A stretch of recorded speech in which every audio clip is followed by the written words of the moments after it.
কি সুন্দর দেখতে দেখো মাছটাকে কাটবো এরপরে। বিষয় হলো ব্যারাকপুরের দাদা বৌদি শুধু বিরিয়ানি নয়, ফিশ ফ্রাইটাও দারুণ সার্ভ করে। ওখানে খেয়ে এসে কিছুতেই ভুলতে পারছিলাম না।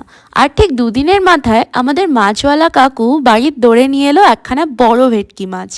আর যায় কোথায়, কাকুকে জ্বালাতন করে পেটির দিক থেকে কয়েকটা ফিলে বানিয়ে নিলাম, আর সেগুলোকে নুন গোলমরিচ লেবু দিয়ে আধ ঘন্টা রেখে দিলাম।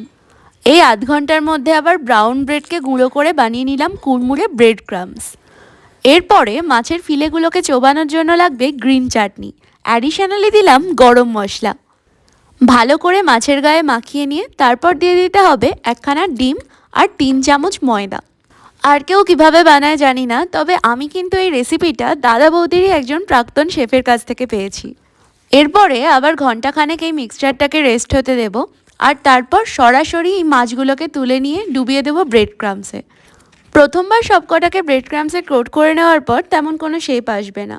আমি এখানে কয়েকটা ফিঙ্গারও বানিয়ে নিয়েছি, আর এরপর চলে যাব পরের কোটিংয়ে। 3 চামচ ময়দা, একটু নুন আর জল দিয়ে একটা স্মুথ ব্যাটার বানাতে হবে, ঠিক এই রকম কনসিস্টেন্সিতে।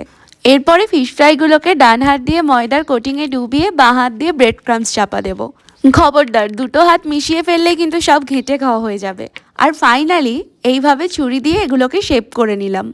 দেখো, এখন আমার ফিশ ফ্রাইগুলোকে একদম দোকানের মতন দেখতে লাগছে না? ফিশ ফিঙ্গারগুলো খুব সুন্দর হয়েছে। এরপর এগুলোকে মিডিয়াম ফ্লেমে একটু সময় নিয়ে ভাজবো, যাতে ভিতরের মাছটা কোনোভাবেই কাঁচা না থাকে। ভাজতে ভাজতেই দাদা বৌদির ফিশ ফ্রাইয়ের সেই পরিচিত সুগন্ধে সারা বাড়ি ম ম করে উঠল। এরপরে আমার সেই ঘরে বানানো আম কাসুন্দি দিয়ে মহানন্দে ভেটকি মাছের ফিশ ফ্রাই ভক্ষণ। বাড়ির সবাইও খেয়ে আহাবাহা করছে। বেশ খানিকটা এয়ারটাইট কন্টেনারে পুরে ডিপ ফ্রিজে রেখেছি, সারা সপ্তাহ ধরে খাবো।